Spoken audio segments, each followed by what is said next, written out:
Hola mi amigo querido, esta semana estudiaremos el tema de la organización de la iglesia. Quiere decir, los comienzos de lo que más tarde llegaría a ser la organización.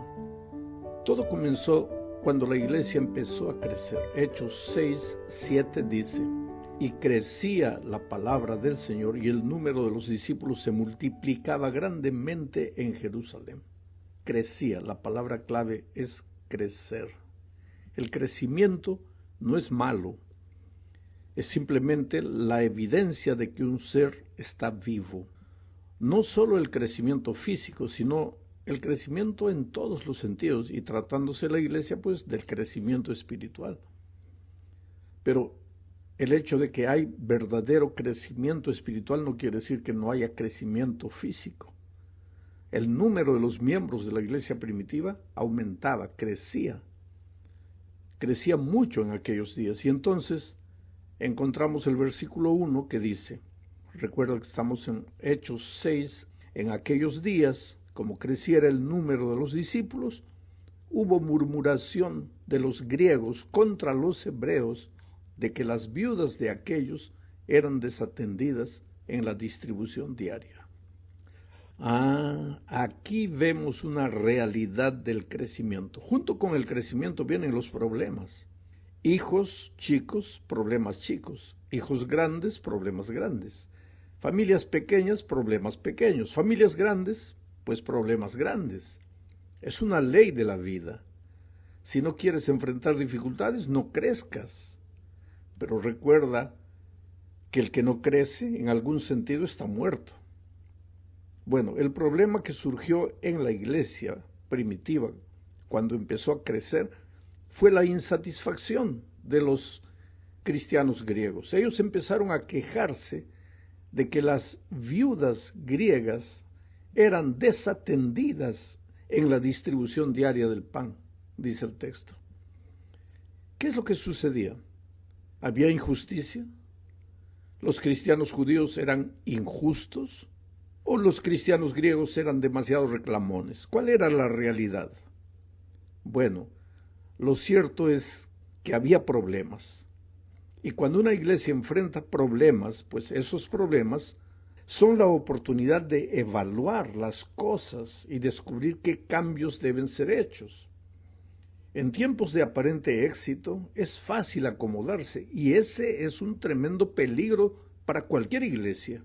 Alguien dijo que el éxito es el nido del año pasado de donde los pájaros ya se fueron, pero tú no te das cuenta a veces de eso. Cualquier iglesia o institución que crea que porque en este momento las cosas le van bien, todo le seguirá yendo bien en el futuro sin que sea necesario algún cambio, está condenada al fracaso. Los apóstoles, delante del problema, analizaron la situación y llegaron, pues, a la conclusión de que algo tenía que ser hecho. Hechos capítulo 6, versículos 2 al 4, relata este incidente de la siguiente manera. Convocaron a la multitud de los discípulos y dijeron: no es justo que nosotros dejemos la palabra de Dios para servir a las mesas. Buscad pues, hermanos, de entre vosotros a 7 varones de buen testimonio, llenos del Espíritu Santo y de sabiduría, a quienes encarguemos de este trabajo, y nosotros persistiremos en la oración y en el ministerio de la palabra. Allí comenzó el ministerio de los diáconos. Fueron los diáconos los que se dedicarían al diaconeo, mientras que los apóstoles continuarían con la diaconía. Ambas palabras griegas están relacionadas con el servicio. Diaconeo con el servicio de las mesas y diaconía con el servicio de la palabra. Te das cuenta que delante del problema que había surgido por causa de la reclamación de algunos, fue necesaria la organización. La organización es parte del crecimiento. Sin organización, por más buena voluntad que exista, se cae más tarde o más temprano en la anarquía, en la cual cada uno hace lo que quiere y todo se transforma en una confusión que no tiene salida. Por lo tanto, Cuando alguien dice, yo estoy con la iglesia, pero no quiero saber nada con la organización, no sabes lo que estás diciendo. No hay iglesia sin organización, porque el orden es la base de la organización. Y el orden es la base de la administración divina. ¿Por qué tú crees que Lucifer se rebeló? Porque no quería el orden. Para todo hay orden en la vida, inclusive para las cosas espirituales, para las cosas de Dios. Vamos a la segunda parte. Hablaremos aquí de uno de los 7 diáconos que fueron nombrados en aquella ocasión. Me refiero a Esteban. En el Nuevo Testamento, mira, hay 2 palabras para referirse a una corona. La primera palabra es diadema, que significa una corona real, de rey. Y la otra palabra es estéfanos, que quiere decir una corona de victoria, que cualquier ser humano puede recibir. La corona real solo la reciben los príncipes, pero el estéfanos lo puede recibir cualquiera. Ahora es interesante que el nombre de Esteban viene justamente de la palabra estéfanos. La corona real se hereda, pero la corona de victoria solo se da al que llega al fin de una carrera o al que pelea una batalla. Pues Esteban corrió la carrera del cristiano y peleó la batalla de la fe. Hechos 6:8 dice, y Esteban, lleno de gracia y de poder, hacía grandes prodigios y señales entre el pueblo. Sabes, el poder del Espíritu solo se manifiesta en la vida de alguien que ha entendido el tema de la gracia. La vida de Esteban era una vida de poder porque había entendido el tema de la gracia. La gracia de Cristo es el centro del Evangelio. Cuando entiendes que has sido salvado por gracia, no hay cómo exaltarte a ti mismo. Tú desapareces y Jesús es exaltado. Pena que a muchos les lleva tiempo entender que en la bendita obra de la salvación no hay una pizca de participación humana. Dios no te salva por lo que haces, sino por lo que Jesús hizo por ti en la cruz del Calvario. Esteban había entendido eso, y el resultado era que el Espíritu se manifestaba poderosamente en su vida. Pero eso no agradó a los judíos, porque la confianza de la salvación de los judíos estaba depositada en el fiel cumplimiento de la ley, en la obediencia. Ahora, el hecho de que tú crees en la gracia no quiere decir que la obediencia no tenga sentido, pero es un error fatal creer que la obediencia es la base de la salvación. Pues entonces, como los judíos no entendían eso y Esteban predicaba la gracia, ellos se levantaron contra Esteban. Hechos 6:9-11 narra el incidente de la siguiente forma. Entonces se levantaron unos de la sinagoga llamada de los libertos y de los de Cirene de Alejandría, de Cilicia y de Asia, disputando con Esteban. En Cilicia estaba Tarso, la ciudad de Pablo, de Saulo de Tarso. Continúo leyendo. Pero no podían resistir a la sabiduría y al espíritu con que hablaba, se están refiriendo a Esteban. Entonces sobornaron a unos para que dijesen que le habían oído hablar palabras blasfemas contra Moisés y contra Dios. Voy a explicar un poco para que entiendas lo que estamos leyendo. En aquellos tiempos vivían judíos de varias naciones, cada uno en su propio barrio, y algunos de sus grupos étnicos tenían sus propias sinagogas. Los libertos, que son mencionados en el texto que acabo de leer, eran descendientes de los judíos que habían sido cautivos en un tiempo, pero que ahora eran libres del poder romano. Se llamaban libertos. Fueron estos los que dirigieron la campaña contra Esteban y lo llevaron ante el Sanedrín. Vamos ahora a la tercera parte, porque aquí veremos a Esteban ante el Sanedrín. El siervo de Dios estaba allí, siendo acusado de blasfemar contra Dios y de decir que las ceremonias del Antiguo Testamento ya no tienen valor. Y no tenían mismo, porque todo aquel ceremonial judío tenía como propósito llevar la mente de los adoradores judíos a Cristo. Sin embargo, ellos estaban tan amarrados al ceremonial que tomaron eso como motivo para acusar a Esteban. El capítulo 7 de Hechos presenta el sermón de Esteban. Este sermón es el más largo del libro de los Hechos de los Apóstoles. En este sermón Esteban recapitula toda la historia de Israel. Menciona las contribuciones hechas por grandes personajes judíos destacados como Abraham, Moisés, David, Salomón. Solo que este sermón es más que un relato de hechos conocidos. También es una refutación a las acusaciones que se levantaban contra él. Y también es una revelación de los pecados de Israel. Esteban usó las propias escrituras de los judíos para probar que la nación y sus líderes eran culpables de pecados peores de los que ellos estaban imputándole a él, a Esteban. ¿Qué pecados eran esos? Primero, los judíos interpretaron incorrectamente las propias raíces espirituales. Hechos 7, 1 al 8 dice esto, no voy a leer todo el texto. Este sermón de Esteban empieza con el Dios de la gloria en el versículo 1 y termina con Esteban viendo la gloria de Dios en el versículo 55.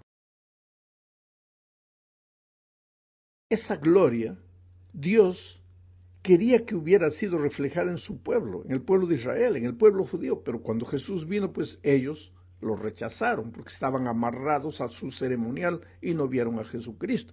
Uno de los peligros de estar tan amarrados a la tradición, que no tiene base en la Escritura, sino en la costumbre, en la cultura, uno de los peligros de eso es que tú no veas a Jesucristo con claridad.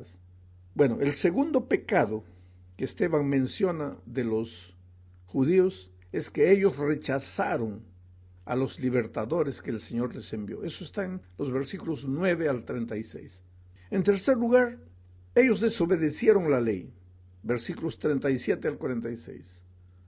Los acusadores de Esteban argumentaban que él estaba contra la ley y sin embargo a lo largo de su historia el pueblo de Israel había sido el verdadero pueblo desobediente. El cuarto pecado que Esteban menciona de los judíos es que ellos despreciaron su templo. Eso está en los versículos 44 al 50. Mira cómo son las cosas. Ellos lo acusaban a él, a Esteban, de querer destruir el templo y sin embargo ellos habían pervertido el verdadero ceremonial del templo. Quinto pecado. Ellos resistieron obstinadamente a su propio Dios y a la verdad. Eso está entre los versículos 51 y 52. Este es el punto culminante del sermón de Esteban. Voy a leer. Duros de cerviz, versículos 51 y 52. Duros de cerviz e incircuncisos de corazón y de oídos, vosotros resististeis siempre al Espíritu Santo, como vuestros padres, así también vosotros. ¿A cuál de los profetas no persiguieron vuestros padres? Y mataron a los que anunciaron de antemano la venida del justo, de quien vosotros ahora habéis sido entregadores y matadores. Tremenda bravura de Esteban. Estaba lleno del Espíritu. Los enfrentó. Ellos lo acusaban a él de ser transgresor de la ley, de querer atacar la tradición del pueblo, de pervertir el templo. Y sin embargo, ellos, los propios judíos, eran los primeros que habían hecho eso. Y Esteban les dice, ustedes lo hicieron. Y cuando vino el Mesías, ustedes lo mataron. Ustedes han sido sus entregadores y matadores. Qué expresiones terribles. Vamos a la cuarta parte de este estudio. Al terminar su sermón, y eso está en Hechos 7, del 54 al 57, voy a leer el texto. Dice, oyendo estas cosas, se enfurecían en sus corazones y crujían los dientes contra él. Pero Esteban, lleno del Espíritu Santo, puestos los ojos en el cielo, vio la gloria de Dios y a Jesús que estaba a la diestra de Dios. Y dijo, he aquí veo los cielos abiertos y al Hijo del Hombre que está a la diestra de Dios. Entonces ellos, dando grandes voces, se taparon los oídos y arremetieron a una contra él. ¿Sabes? La escena que Esteban vio nos transporta al cielo, al momento del juicio. Él estaba siendo juzgado por los hombres en la tierra, pero sin saber ellos serían juzgados un día por Dios en los cielos. Percibe que Esteban era un predicador cristocéntrico. Su mensaje todo fue centrado en el rechazo del pueblo a su único Salvador Cristo. Pero su último mensaje es el tema del santuario y del juicio investigador. El texto dice: pero Esteban, lleno del Espíritu Santo, puestos los ojos en el cielo, vio la gloria de Dios y a Jesús, que estaba a la diestra de Dios, y dijo: he aquí veo los cielos abiertos y al Hijo del Hombre que está a la diestra de Dios. Ahora yo te pregunto, ¿tiene para ti esta escena algún parecido con esta otra escena narrada simbólicamente por Daniel 7, 9 y 10? Voy a leer. Estuve mirando hasta que fueron puestos tronos y se sentó un anciano de días, cuyo vestido era blanco como la nieve y el pelo de su cabeza como lana limpia. Su trono llama de fuego y las ruedas del mismo fuego ardiente. Un río de fuego procedía y salía de él. Millares de millares le servían y millones de millones asistían delante de él. El juez se sentó y los libros fueron abiertos. ¿Qué parecido tiene esto que Daniel escribió con lo que Esteban mencionó en su último sermón antes de morir? Naturalmente, el juicio investigador comenzaría solo en 1844, mientras que la oportunidad para el pueblo de Israel estaba terminando en ese momento. Por eso el mensaje de Esteban no tiene un llamado al arrepentimiento. En su sermón, si tú analizas el sermón, no hay llamado al arrepentimiento, porque como nación ya no tenían más oportunidad. Ellos ya no anunciarían más la salvación del mundo como se la había prometido Dios a Abraham. A partir de ese momento, los mensajeros del evangelio al mundo ya no serían los judíos. Como pueblo, serían los seguidores de Jesús. Judíos o gentiles, pero seguidores de Jesús. Ellos deberían abandonar Jerusalén y dar testimonio a todo el mundo, testimonio del evangelio. Sin embargo, los judíos podrían salvarse, claro, pero individualmente, ya no como nación. Por eso Esteban oró. Hechos 7, 59 y 60 dice: y apedreaban a Esteban, mientras él invocaba y decía: Señor Jesús, recibe mi espíritu. Y puesto de rodillas, clamó a gran voz: Señor, no les tomes en cuenta este pecado. Y habiendo dicho esto, durmió. Y esa oración intercesora fue respondida poderosamente. Porque aparentemente, ¿quién diría que aquel movimiento de agresión estaba siendo dirigido por Saulo de Tarso, a cuyos pies colocaron las ropas ensangrentadas de Esteban? Y algunos días después, ese Saulo se convierte como resultado, entre otras cosas, de la oración de Esteban en el último momento de vida. Llegamos ahora al fin de este comentario, hablando sobre la propagación del evangelio a partir de ese momento. ¿Sabes? La muerte de Esteban desató una tremenda persecución contra la iglesia cristiana de aquellos días. Pero la historia ha demostrado que es en la persecución y en las dificultades que la iglesia crece. A lo largo de mi vida, en diferentes países, he visto que cuando la iglesia entra en crisis por algún motivo, no voy a especificar este o aquel motivo, pero cuando la iglesia entra en crisis es ahí que crece, porque es en el dolor que la iglesia testifica. Por donde quiera que los cristianos eran esparcidos en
testificaban de Jesucristo.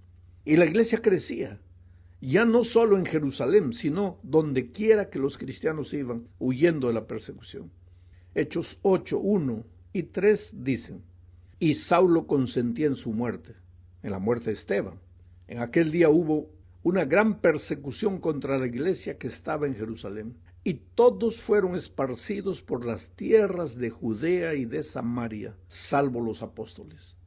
Y Saulo asolaba la iglesia, y entrando casa por casa, arrastraba a hombres y a mujeres, y los entregaba en la cárcel. Saulo entraba casa por casa. ¿Por qué? Porque la iglesia de aquellos días se reunía en las casas. Saulo sabía que si destruyese